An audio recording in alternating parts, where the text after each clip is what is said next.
Entrepreneurship organized by Department of Chemical Engineering, St. Joseph College of Engineering, Chennai.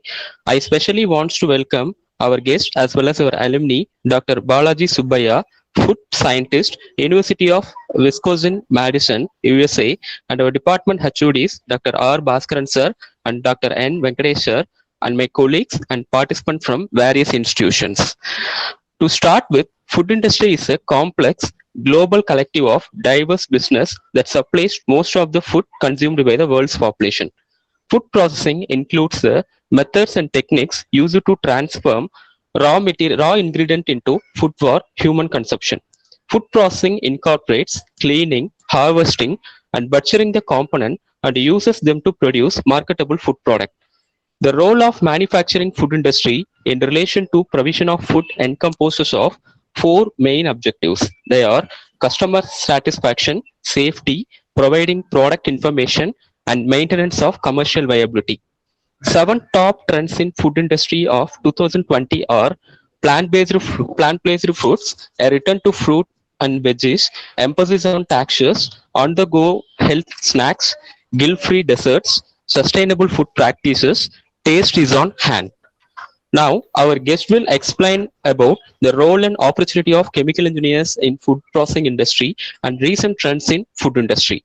Now, I will hand over this session to our guest, Dr. Balaji Subbaya. Good evening, one and all. Thank you, Doctor.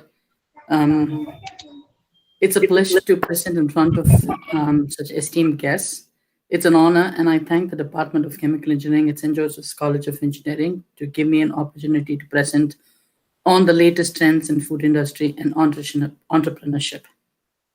My presentation would primarily focus more on general knowledge topics which the students would be aware of. It's more about the general aspects that I would like to talk about. Now, thanks Karthik for actually introducing me, but what I actually do is I'm a food scientist. My primary work is focusing on finding the optimal sugar levels on cereal coatings and cereal bars. It is a USDA grant project, and what I would and will be doing in this project for the next year or so is to find the optimum sugar levels on cereals, plus also find the stickiness nature of the sugar materials which actually stick to the packaging material. So my idea is to reduce the amount of sugar materials that sticks to the packaging material. And my PhD was to predict crystallization in complex sugar systems like honey. So how I did it, I studied the properties of simple sugar systems and then measured the properties of complex sugar systems and used a model to predict the crystallization of sugars. Statutory warning, this is just a refresher. There is nothing new in this presentation that I'm going to give because it's going to be for a general audience, and I want people to understand what are the avenues that are available for a food scientist or a food engineer or a chemical engineer to perform in this area. Now, just before I begin, this is Corona time, and I would like to say a recent Harvard study has proven that there is a 92% reduction in Corona spread just because you wear a face mask, wash and sanitize your hand. So please, people, beware. Just please continue to do this, and we'll all be safe from Corona. What's in it for you? Okay, whoever is listening, what are you going to listen? For all those young minds, I think this presentation will give you a seed about entrepreneurship, some ideas, a few ideas on startups, then the possible government sources for funding, and I'm definitely going to talk about the success mantra for an entrepreneur. Now, food innovation ideas. Now, you see the picture on the left. It's from a Japanese vendor who actually has produced watermelon, which is like a cube, a triangle, and then a heart-shaped one. So that is innovation and idea and what he wants to do in agriculture. The one below, it's called a selfie coffee, which is very famous in Singapore. So it's how you print your own photo on a coffee, and it's just kind of interesting. And the one on the right bottom is a 3D printed chocolate. Now, 3D printing in food industry is a big area and a big startup network. You can actually produce itemized gift to people with chocolates. Now, the one on the top right is a very interesting one. I saw in the TV just 2 days back. a tea vendor in Madurai. He has made a coffee or tea cup in biscuits using a biscuit. So basically, once you drink the coffee, you can eat off the biscuit too. See, this is innovation. This is what I call innovation. Even in a small shop, they can make such innovations and create food wonders. Now, who's an engineer? We all know what an engineer does. He designs, builds, produces or process material, just a typical chemical engineer. Who is an entrepreneur? A person who innovates, creates, maintains a business profitably to get profits. Do you see any difference? I see a real interesting mechanism going on here. Engineer and an entrepreneur go hand in hand. What is entrepreneurship? It's very simple. It's a process in which a person or a group of people, they actually start a business. So starting the business and making profits is called as entrepreneurship. So the French word entrepreneur means undertake. So basically you undertake a business. Why does the world need entrepreneurs? 90% of the world's jobs are created by entrepreneurs. And moreover, entrepreneurs are problem solvers, new product developers, innovators, and on top of it, we keep the economy moving, which is the most important thing. Now, food industry. Whenever we talk about food industry, a majority of people keep thinking that food industry is primarily processed food. And not all food industry aspects are processed. There are other aspects as well. That is precisely what I want to talk about. Now you see everything. You have a dairy industry, you have an agricultural product, you have a poultry or meat product, you have sugar processing. It all comes under chemical engineering. It also comes under food industry. I'm sorry, pardon me. So it also involves processing, but it is not entirely processing. Now I can, based on the knowledge that I've had over a period of time, I can subclassify food industry into three categories. First is food production, next is food processing, and the last is food marketing or servicing. So what is food production? We all already know it's farming, cultivation, developing crops, grains, and then rearing livestock. That all comes under food production. Then food processing. What do you do in food processing? We actually process all these raw materials that is obtained just to meet consumer needs. So that's the entire idea. And finally, we have to market the food that we have made. So some of the servicing industry we have is restaurants, then farmers markets, and the other options are you have the wholesale and the retail markets that we can export to. Wonderful question. Is India still an agricultural country? Now, if you see the contribution towards GDP by agriculture in the last decade has reduced almost 2.5%. Similarly, if you see even the industrial sector, it has reduced almost 6%. Whereas if you see the service industry, there is an increase of almost 4%. What does this indicate? None of us want to get our hands dirty. We don't want to get to the ground level and work. So that's why we want to do service industry. But this is about to change. If you want to step up into a startup environment, you need to change. You need to get your hands dirty. India and agriculture has always been synonym. We have always interested in agriculture. We've been doing agriculture for a long time. Just in the 2018 and 2019 period, the GDP contribution by services is about 54%, manufacturing is about 29%, and there's only 16% contribution through agriculture. But if you see, out of the 53% population in India get their jobs in agriculture. Though agriculture or food industry is a labor-intensive industry, but this is a very big potential area for startups. 1 in every 3% in the world is employed in the agriculture sector. Isn't it the good news? Agriculture. Now, we all think agriculture and farming is basically crop cultivation, but agriculture is not that. So we have different types of agriculture. We have sericulture, where it is literally silkworm rearing and production of silk. Apiculture, which is honey bee keeping and then production of honey. Then vermiculture, which is nothing but decomposition process of various biological materials with the use of worms in order to produce fertilizers. Aquaculture, rearing of aquatic animals and plants. Permaculture is nothing but permanent agriculture, where it says we form different principles, and there are a set of principles which we follow to get income from an agricultural field throughout the year or even years together. So that's the idea. So the moment you set that principle and design an agricultural farm or a field, you keep that going for an entirety of life. That's how you decide a permaculture field.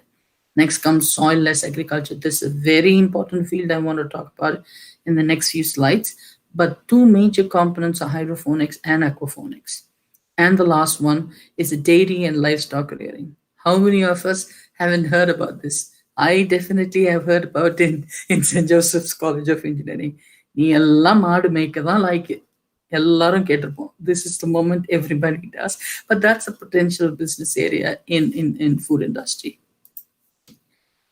Now let me go to the first important area of interest, which is hydroponics. Hydroponics is agriculture without the use of the soil or the land. So we have a reservoir or a tank where it stores the water with the nutrients, and then we have a series or a bed of plants without soil. There is no soil, but there is medium, and water acts as the biggest medium and provides the nutrients to the plants. And then once the plants take the necessary water, the water is again recycled using a pump. And any nutrient that you need to add, you can simply add into the reservoir tank. Now, there are a lot of advantages of hydroponics over conventional agriculture, and I've listed it in an easy way, but I go to the next slide and explain to you. Now, the most important of all is it's 100% organic product. And another important factor is it grows in much lesser time than conventional farming. So imagine that you plow a land, you do all the hard work. It takes about 6 weeks to get you the product, whereas hydroponics can get you the same product in just 3 weeks. And it uses very less water because we're just literally recycling the entire water stream. It uses about 90% less water compared to traditional farming, and also requires less space for the same quantum of greens produced, as I mentioned. So imagine that you can produce 1 ton of vegetable, let's say in an acre of agricultural conventional farming, we can use only about 100 square meters of area in an aquaponics, in a hydroponics farm. So that's the big advantage. So basically we can use these systems in cities. Now this is, I don't know if you guys have heard, this is called as a future farm. This is in Chennai. These farms, they grow lettuce, they grow kale, and you see this bed where all the lettuce is lying down, but on the left you can see a white drain pipe coming out of that tray.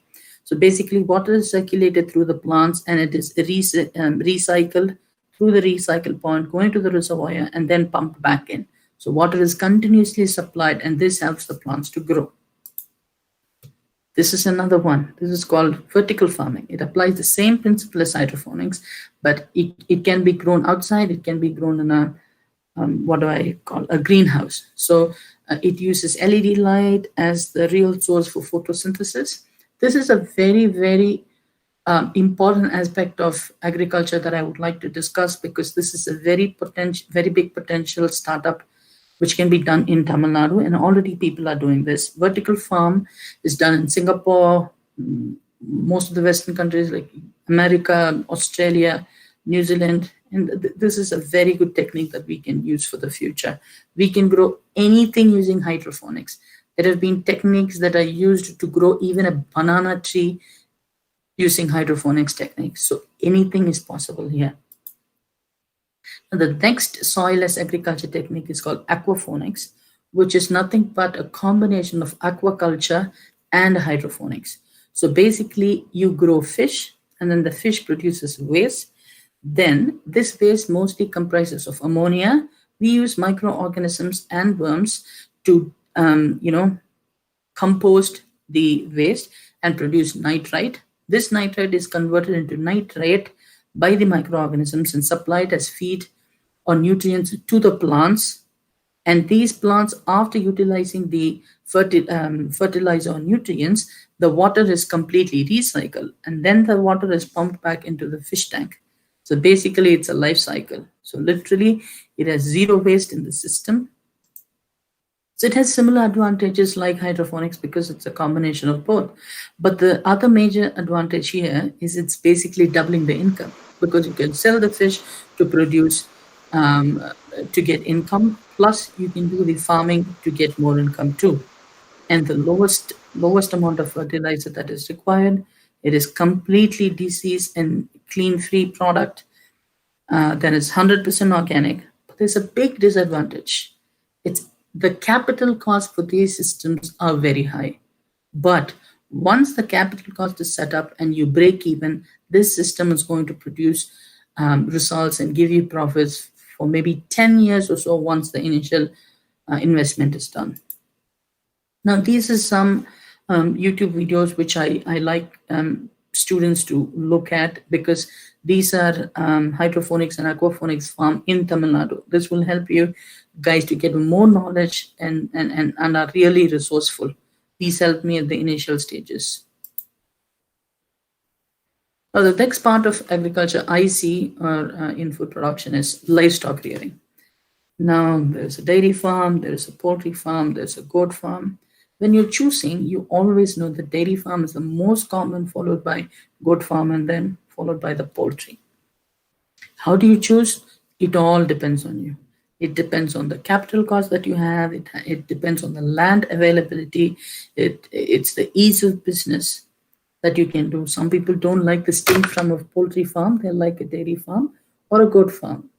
And then the frequency income, whether you want income on a daily basis like a dairy farm, or whether you want to get a weekly basis income like a goat farm, or a monthly like a poultry farm. So it's up to you. It's your choice. But the three main attributes when you do any of these you need to think about or adhere to is feed and forage management. This is the foremost thing that you have to take into account. Then health or disease management. Then waste disposal. These are three important factors which you need to decide even before you start the farm. Excuse me. Now, you see all the different kinds of dairy and poultry and goat farms in Tamil Nadu. There is a spurt of these dairy farms immediately after the Jallikattu protest because people start thinking about the A2 milk and the A1 milk. Well, as a scientist, as a food scientist, I'm here to confirm and tell you that the only difference between the A2 and the A1 milk is a particular type of protein which is easily digestible. There is no scientific research study which establishes the fact that A1 milk is bad. There has been a consolidated marketing effort by a lot of people who keep telling that A2 milk is much better than A1, but I can guarantee you both the milk does nothing in terms of health related issues. Both the milk are better, and I'm sure A2 is much better because it's easily digestible, but I'm not saying A2 is bad. Now, this is an area for a lot of startup. Like I just said, there is tech innovation in dairy farm.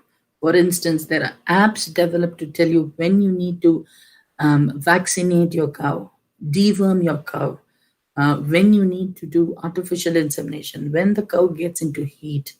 We have RFID tags or wearable technology that you can put on a cow.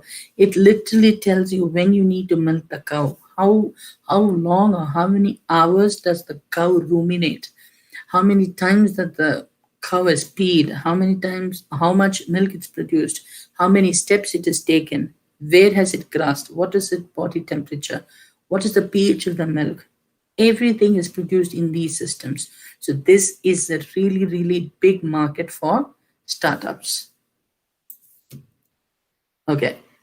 Just before I discussed that we can do a dairy farm, we can do a goat farm, we can do a fisheries, aquaculture thing, or we can do a poultry. But over the years, there's been study and research going on, which clearly tells us that the best technique to do is do agriculture combining with livestock management. So it's a kind of integrated livestock and farm management. So if you see on the right, there is a house and there is a cow shed. So the waste from the cow shed is coming to the biogas plant, and it is helping the house to get cooking and electricity and gas. Whereas if the byproduct of the biogas is coming out as slurry or as a fertilizer to the vegetable garden, as well as feed to the fish pond. So it's a fantastic thing. And if you see on the left, a small family, it has poultry, it has buffaloes, it has fish, it has plants. So everything is like a life cycle, just like hydroponics. Nothing is wasted. You can do something called as zero waste farming or zero waste agriculture. This all comes under food production. You're basically producing fish, meat, milk, dairy, vegetables. This all comes under food production. Now, this is an integrated technological system which gives you what you can do with the system. You have the crops growing, you have the livestock growing, you have agroforestry, which is a very, very good technology in terms of managing an integrated farm. Agroforestry is like how you can plant stuff. There's something called as silvopasture, where you can have animals and plants together. And then there is fisheries too. So you can combine everything where you have external inputs and you can get a lot of employment generations in the output. Now, where do you get information about all these? Please go to these websites. You get information starting from feed management, vaccination, health management, waste disposal. There are a lot of research scientists who are working on this regularly, and they literally help you just by an email. Well, we are coming to the next section, which is food processing. Now you can see you can be happy as a chemical engineer because you can see some terms which are literally important to us. These are some of unit operations, so unit processes: mixing, grinding, milling, preservation, extraction, canning, fermentation, vacuum packing. This is an interesting area. So these are some of the things that are called as food processing. What do we do in food processing? All the raw materials that we get, we process and make edible food, or based on the customer needs or something like what we want. Now, current trends in food processing startups is like nutraceuticals. So you probably extract a specific kind of protein, a specific kind of vitamins, or anything which is really, really important from a particular product, that is nutraceuticals.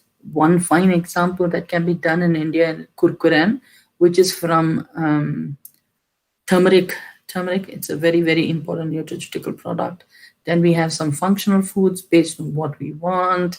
Example is like meat and stuff like that. And then there is an important area. This is another potential for startup in India because this industry has not grown that much. Plant-based meat. This is a very, very interesting area, and I believe there are a few startups in India, but none in Tamil Nadu. Then we have medicinal foods, like plants which have medicinal benefits, and we can extract the particular type of medicinal food from that. And then we have energy drinks. But there's one thing that I forgot to add here. Another one is 3D printed stuff. So that too comes as current trend in food processing too. Now, what's happening in the food industry? There's so much change. Everything is changing. And how is it changing? It depends on demographic. It depends on people's attitudes. Technology is changing, and a lot of regulations too. As an entrepreneur, what do you do? What are the areas that you cover? First, find the category dynamics. So what do you want to do? Do you want to do a medicinal food industry? Do you want to do a plant-based meat? Choose that first. Then see what is the consumer attribute and the behavior gaps. So behavior gaps means you're basically finding a solution to a problem. The consumer has a need and you find the solution for that need. That is this point. And the last one is go-to-market options. So literally, how do you sell them? Where do you sell them? That's what you need to think. These are the aspects of a good entrepreneurial setup. Now, food processing in Government of India. This is a big industry, and it has gained literal traction in the last few years. Food processing. The Ministry of Food Processing Industry is, with a budget of over 1,400 crores, is one of the biggest ministry which is which is helping to form rules and regulations for food processing in India. What are the types of food processing? There's so many types of food processing. Some really interesting one: fish processing, vegetables, oil seeds, edible oils, extraction of proteins, isolates, aerated water, specialized packaging industry. That's the most important one, I believe. Packaging is a very important aspect of food processing, and that's a potential startup too. Now, as an entrepreneur, all of us know that way to get help. What do we do? There's an institute in Tanjavur, which comes directly under the Ministry of Food Processing Industry. It's Indian Institute of Food Processing Technology. What do? They have something called as a training incubation center. It's a brilliant facility. I visited it, and they even have a mobile. I think they have 3 mobile stations. They do food processing and they do technology transfer just for the help of entrepreneurs. They help develop new products, establish processes. They even have testing facilities, even for food products. They even help commercialize new products. Literally, this is the go-to place if you want to start a food processing startup. And everything is free, everything is accessible. So you need to go there. So when I visited, there's one thing I wanted to tell you. There was a farmer who brought in some grains. So I asked them, what was it? Basically, he gave them grains. The institute made bread for him. And the farmer takes the bread and goes and sells somewhere else. And it's all done absolutely free of cost. That's the kind of help they do. And this YouTube that I've just put, it's just on their website too. But it tells you clearly what they are doing. They know their job. It's an excellent facility. Then the last section in food industry is marketing. How do you market? We all know the first point is brand positioning. None of us know better than the Prime Minister of India and the President of the United States. So they position themselves as brands and they've advertised throughout the world. And then product packaging, and then making a statement with your unique selling point. Each business has its own unique selling point. You need to find what that is, and you have to make sure that you establish and reach the public audience, the larger audience. And then there is the digital marketing. This is the key for businesses to thrive in this age of digital literacy. So people have to go to these digital mediums and market their products every day. Even farmers do. So do that. That's how we succeed in marketing. What are the sources of marketing? We have all these online platforms, delivery platforms. We have farmer markets and stuff. Government, what does the government do? There's something called as National Agriculture Market, or ENAM, where it's an online platform where you can sell your products. You have to just register in their system. And then we have the Agriculture and Processed Food Product Export Development Authority. This is a fantastic space. And there, if you go to their websites, you have all the information that is necessary to export your products. It doesn't matter what you make, how you make, as long as you get the necessary certificate within the government of India, you're allowed to export these products. Similarly, the last one, which deals with the import, other than the food materials, other than the processed, it also deals with vegetables and other things to be exported. Government funding. Now, this is always an area where we don't know where to get funding, and this is a very good source. I believe these are some schemes I would want you to go as a medium, micro, and small scale industry, MSME. I'm sorry if I'm saying the order wrongly, but that's where you need to go. So they can help you. There is an MSME in Gindi, which I forgot to mention, but that's okay. That's the Footwear Development Institute, I believe now, near Katipara Junction. And then we have the Mudra scheme, where you guys all know. And then we have the PM Employment Generation Program. This is primarily for entrepreneurs. You got to go there and know what are the steps. They have trainings. They help you build your portfolio. The government is providing all these schemes for job generations, precisely startups and food processing. And then apart from that, we have a lot of agricultural schemes under the NABARD Bank scheme. All of you, please go to these websites, have a look and see what are the schemes available. The good thing about government funding that you all need to know is there are two categories. One is general, another one is scheduled caste and scheduled tribe categories. Where for normal categories, you get a subsidy of about 25% in any scale of loan. And if you're a reserved category, you get about 33% of subsidy. So imagining you're getting a loan of 10 lakhs, 2.5 lakhs is waived. What else can you get benefit? So the government is doing its best to develop entrepreneurs. This is my own entrepreneurial checklist, which I believe is the main source for your success. Innovation is the mother.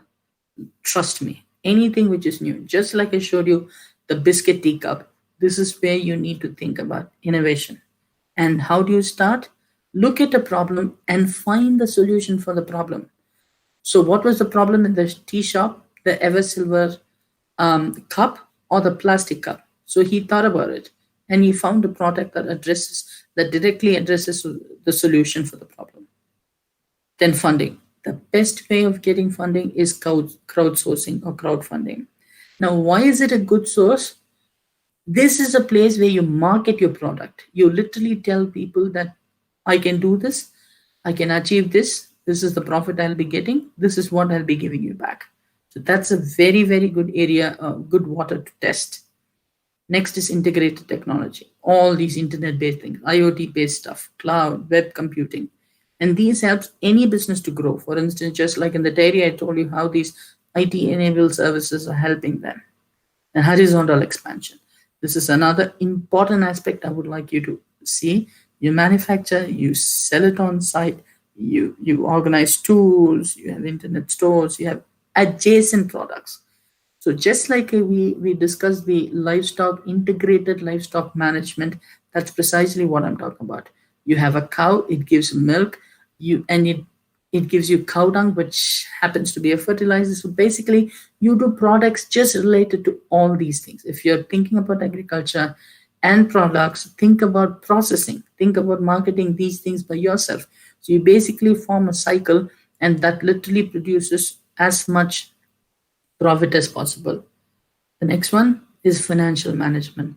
I can't talk enough and stress the importance of financial management to be a very successful entrepreneur. If you need to be successful in your own business, you need to be excellent financial manager. You need to save fund. You need to know when to spend fund. You need to know what is capital. And the last, everything is recipe for success, everything. Patience. You need to have patience. You need to think what you want to do. And then acceptance. Everybody makes mistakes. Please have the open heart to accept that mistake. Once you accept that mistake, the next step would be rectification. So you try and rectify the mistake, be happy to accept it and move on. That helps your business to grow and make a lot of money. Yeah, this is a success. The convergence of the union. You see the entrepreneurship, the consumer needs, and the innovation. When all three converge, that's where you make money. That's precisely how you have to make money. Next one. And here I have put some of the articles which I believe might help you guys and give you some entrepreneurial ideas, which I believe is a recipe for success. Just please take your time and read them slowly. Last, this is just, I'm just trying to help them. This is an educational sponsor which helped me to go for education overseas. Contact these consultants. They might be able to help you to go to Singapore, Canada, Australia, and New Zealand. And thank you very much for patiently listening to me. Please ask any questions. Good evening, sir. Yes, madam. Sir, the first question is from the participant named Ganesh. And his question is, can you please tell us the scope of mushroom cultivation in the future? Mushroom cultivation is a fantastic opportunity, and there are special trainings given by the Tamil Nadu Agricultural University in Coimbatore. It has a bright future. And one of the important byproduct of mushroom is xylitol, which is an important sugar which is getting traction in the research industry. And I believe that byproduct will help getting you in all the money that you invest.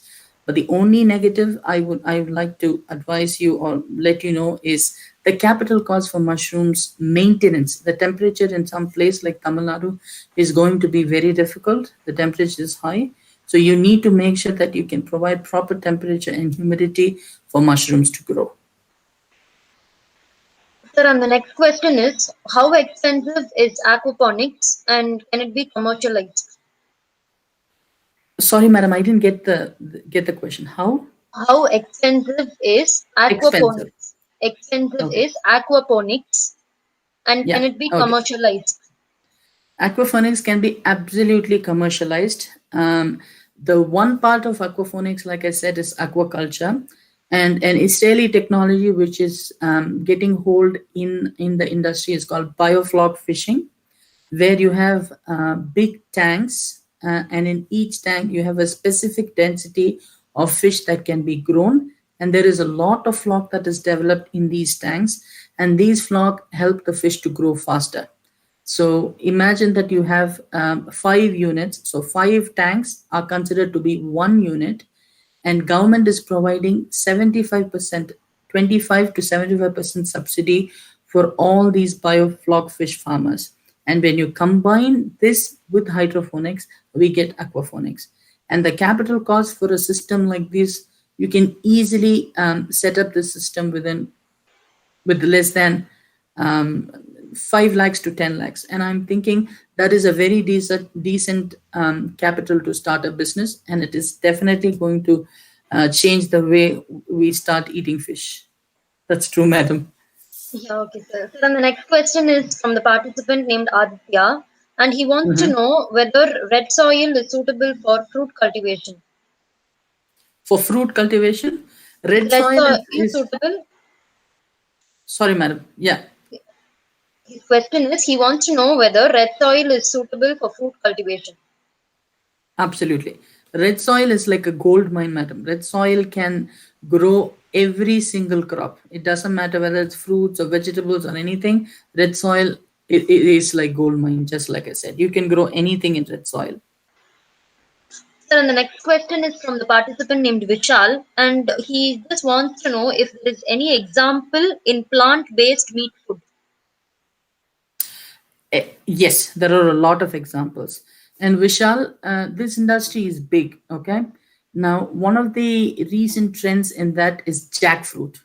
If you know the jackfruit which is not ripe or which is just like 2 weeks or 10 weeks old, these jackfruits can be used as meat-based products like in burgers. A lot of overseas companies are indulging in using these products as bio-based meat. Sir, and the next question is there anything that needs to be remembered during seed and soil selection? Okay, it depends on the type of farming that you want to do, whether it's organic farming or inorganic farming. Organic farming always needs a type of seed treatment. It's definitely all bioorganisms, microbes, bacteria. You need to treat the seeds with these microorganisms and then plant them. This is a huge subject. It depends on the type of product that you're going to grow. For instance, if it is corn, you need to plant. The planting depth affects the amount of growth. In an acre of land, you have to plant about 30,000 to 35,000 seeds to produce the right amount of yield. So yes, definitely a lot of things matter when you're doing seeds. Sir, and the next question is again from the participant named Aditya, and his question is, will there be any need for educated farmers in the future? Thank you, Aditya, for asking this question. And this is why precisely I want to talk about this. There is definite scope for farmers who are educated, and especially engineers. We want engineers to come into this field. Imagine that you have something called as drip irrigation. So what it does, it just puts a lot of piping. It tells you what pressure you want to pump the water to. It tells you what pressure you need to get the water out of it and to recycle it. So we need engineers, especially chemical engineers, to do this. I believe chemical engineers can change the entire food industry. And another most important thing about this question is, letting you the question is, for instance, the government subsidies that are provided to farmers, because these farmers are not educated, all these village VAOs or all these officers who provide you, the agriculture officer, anyone who provides you the subsidy is expecting kickbacks. They want their money back. But as an educated person, you would know the right area and the right person to go to approach to solve problems like these. And definitely, engineers have to get into this food industry, I believe. Nice question, Aditya. Sir, and the last question is, are there any microbes which are available in aquaponic system other than nitrosomonas and nitrobacter? I am very sorry, madam. I'm not an expert in that, to be very honest. I understand these systems, but I don't know directly which microorganisms are being used. But like I said, that Future Farms, that website, if you go in, they give a lot of advice on these. I advise all of you to go and read about it. But it's definitely a potential area for startups. Thank you, sir. Thank you for patiently answering all the queries posted by the participants. No worries, madam. Okay, sir. Thank you for your time, valuable sharing. I would like to express our sincere thanks to our guest, Dr. Balaji Subbaya, for sharing his valuable ideas in this webinar. I would also like to thank our beloved HODs for their moral support and guidance. I'm very happy to express my vote of thanks to our staff members for their valuable suggestions and participants who have made this webinar a grand success. Thank you. Thank you all for watching. Thank you. Thank you.